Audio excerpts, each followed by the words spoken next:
Žinai, Silvija, manau, kad dabar visiems yra labai skaudi tema, naujoji mokesčių reforma, kuri yra siūloma dabar ir iš tikrųjų aš, nežinau, man negėda pripažinti, kad aš nieko nesuprantu, aš nelabai suprantu tikslą tos reformos ir visų tų dalykų, tai iš tikrųjų norim turbūt šitoje laidoje su Silvija išsiaiškinti, kas tai, kokie yra mokesčiai, kokie yra tarifai, todėl mes pasiruošėm iš anksto, atspausdinom straipsnių, tai straipsniai yra Delfi, LRT, 15 minučių ir norėtume tiesiog gyvų formatų aptarti visą šitą naująjį įstatymą, kas, kodėl ir kaip. Tai aš manau, kad tikrai bus naudinga visiems. Tai ką, Silvija, pradedam?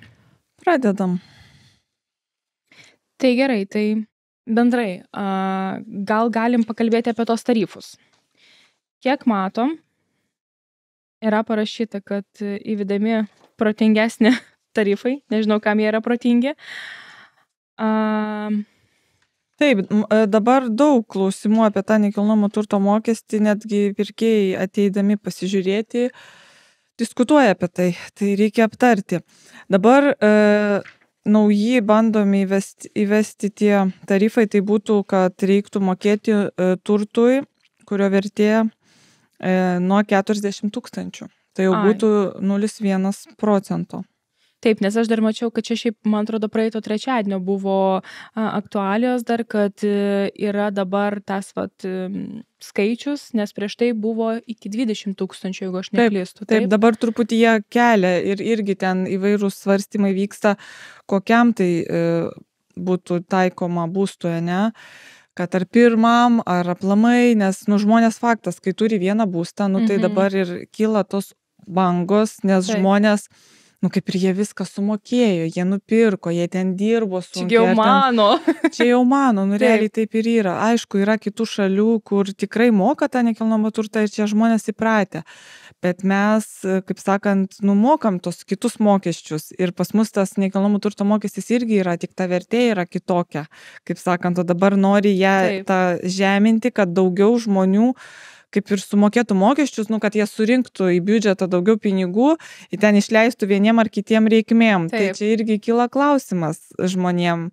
Kaip sakant, mes ir taip mokam už daug ką. Kodėl mes dar turim daugiau mokėti ir kokie bus tie tarifai, nes atrodo, tarkim, aš pirkau turtą su paskola, aš moku ten tą visą mokestį Euriborą, ten tą fiksuotą palūkanų normą, visą kitą. Kodėl aš dar turiu mokėti ir už tą NT mokestį? Tai iš tikrųjų taip, man irgi kyla toks klausimas, nes atrodo, jau viskas, jau atrodo, mano namai, nusipirkau. Ne, vis tiek, yra apmokestinama. Nes čia faktas, nori apmokestinti, kad tie žmonės, kurie, kaip pavadinkim, labiau pasiturintis arba turi kelis būtus, to nekilnojamo turto kelis objektus, tai kad bet jie ir taip moka. Ta prasme, tai čia tik jiem padidės tą įmoką, nes gaila tikrai žmonių, nes, faktas, kad dauguma žmonių mokės įtilps į tą, aišku, dabar matau prieš akis tą tarifus, kad nuo 40 iki 200 000 0,1%. Tai dauguma žmonių ir mokės tą 0,1. Taip. O ten jau, kurie nuo 200 iki 400 000, tai 0,2, nuo 400 iki 600 000 0,5, o kurių vertė virš 600 000, tai 1%. Tai faktas, kad didžioji dalis mokės tą 0,1%. Tai kažkaip, nelabai manau. Čia taip gerai, jeigu taip įsigalios, tai kažką turėtume. Liūdna, nes mes irgi turime mokėti. Taip, tikrai taip. Aišku, ten lengvatas įvairias, jie čia svarsto, kad daugiavaikėm šeimom, ten su negale, pensininkam ir taip toliau, bet faktas, čia viskas dar svarstoma, neaišku, į kurią pusę, tie pokyčiai bus. Žinot, aš pripažinsiu, kaip ir visi turbūt labai stipriai naudoju ChatGPT. 21 amžius, jeigu yra galimybė palengvinti savo gyvenimą, kodėlgi tai nepadaryti. Ir tiesiog, iš savo smalsumo tokio uždaviau klausimą, o kokie yra bendrai tikslai to NT mokesčio įvedimo. Tai tiesiog pacituosiu, ką rašė ChatGPT. Taigi, užtikrinti teisingesnę mokesčių sistemą.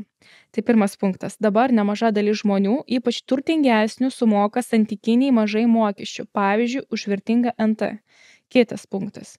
Įvedant protingesnius tarifus tiek NT, tiek pajamoms, siekiama, kad daugiau prisidėtų tie, kurie gali daugiau.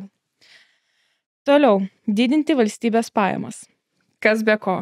Taip, dėja, bet arba kaip tik laimiai dirbam mes dėl mūsų valstybės. Aš nemanau, kad tai yra blogai, tai yra gerai, tiesiog kartais atrodo, kad blemba turi gauti tokį atlyginimą, o sumoku mokesčių vos ne tokią pat sumą, galima taip sakyti. Tai reforma turėtų papildyti valstybės biudžetą 10 milijonų eurų per metus. Ar jūs įsivaizduojat, kokia tai yra suma iš tikrųjų? Tada šios lėšos ypač reikalingos gynybai, nes dabar tai tikrai yra labai aktuali tema, karas. Skaudi tema, nes tikrai jo. Tikrai geopolitinė ta situacija labai veikia. Taip. Ir dabar ypač, kai tas vyksta. Ir tikrai mes visi šiuo momentu nesam apsaugoti, užtikrinti ir todėl taip, reikia rinkti tos pinigus gynybai. Dėl šito aš tikrai sutinku iš tikrųjų. Tada švietimui sveikatai, kas be ko, nes švietimas, sveikata tai yra mūsų tobulėja ir mes naudojamės tuo dalykai. visi.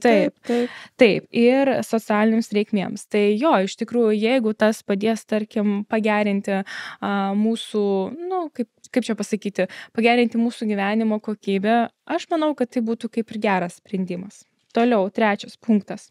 Mažinti mokesčių skylės. Va čia labai įdomu. Nuo šiuo metu dalis NT apskritai neapmokestinama, net jei jo vertė didelė. Reformos tikslas plėsti mokestinę bazę, kad daugiau objektų būtų apmokestinta. Taip, šitas ir siekiama, nes mažinama ta vertė. 40, prieš tai svarstė 20, tai galimai dabar neaišku, kaip ten vyksta tos dėrybos, gal padidins kažkiek, bet žmonės laukia tų žinių, kas bus. Aš tai sakyčiau, kad netgi šitas mažinti mokesčių skylę, kad tai yra skylės, kad tai yra labiau apie tą lygumą, kad nesvarbu, ar tu esi turtingesnis, ar atvirkščiai, kad mes visi turime numokėti, ta prasme vienodai, kad visi ant vienodų sąlygų. Aš tai taip sakyčiau, bent jau mano supratimo, ar tu sutinki su manim? Taip, iš dalies tai sutinku, ta prasme, kad lyginti, tai jie ir nori sulyginti, kad kas turi prabangų turtą, tai jisai mokės, kaip ir sakiau, ne virš 600, tai procentą mokės, o tie, kurie į tą nuo 40 iki 200, tai 0,1, tai kaip sakant, ir lygina, kad visi moka tik pagal savo tą turimą būstą, vertę. Ir paskutinis – didinti socialinį solidarumą. Tikimasi, kad mokesčių sistema taps sąžiningesnė. Mažiau uždirbantis ar turintis mažesnį turtą mokės mažiau, ar visai nemokės, o daugiau turintis prisidės labiau. Čia irgi toks įdomus dalykas. Čia kaip ir straipsniuose irgi ir žiniasklaidos sakoma, kad ar nebus, kad pradės kažkaip tie, kaip sakyt, kurie turi daugiau. Luomai tėvus net tai kažkokie atsiras. Kažkaip bandys apeiti. Nes kiti taip daro, kad jeigu turi, jie kažkaip tą pirmą būstą kitaip užfiksuos, kad nemokėti ar kažkaip atvirkščiai. Tai čia, mes negalime to atspėti ir kažkaip. Mes tik galime turėti kažkokių tai spėjimų iš tikrųjų. Tai va.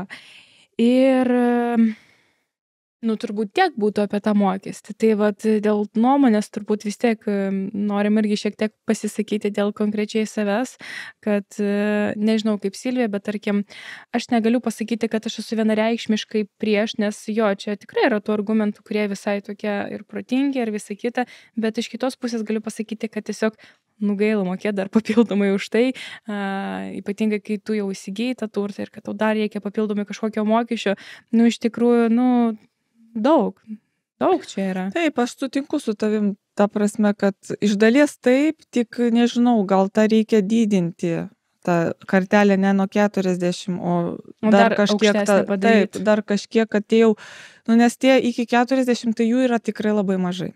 Ir ta prasme, o ta...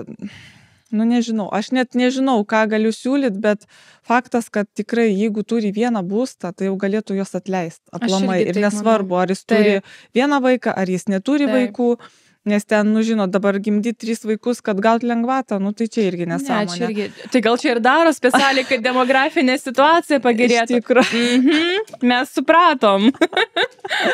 Nu tai va, tai neaišku, nu, tikslai kaip ir labiau, mažiau, bet aiškus, tik vat norisi kažkaip tiem žmonėm mane palengvintą gyvenimą. Nu tikrai, jeigu turi tą vieną turtą, manau, nereikėtų jos apmokestinti, bet čia jau ne mums spręsti. Aš manau, kad dabar tiesiog, ką mes galim daryti, tai stebėti situaciją tikrai ir nenusiminti, gal viskas nebus taip blogai, kaip iš karto atrodo. Tai labai tikėkime, kad tikrai mūsų valdžia priims gerą sprendimą ir kad tikrai nenuskriaus mūsų visų. Tai pas mus tiek, tikrai nieko nenorim įžeisti, norim tiesiog pasakyti, kad čia yra tik tai mūsų nuomonės, tik tai tiesiog diskutavimo lygmenyje. Aktualios temos apžvalga. Taip, čia nereiškia, kad mes esam, ta prasme, labai kategoriški šiame klausime, tiesiog norim pasakyti, kad tai yra tik tai mūsų nuomonė ir gerbkime vienas kito nuomonę.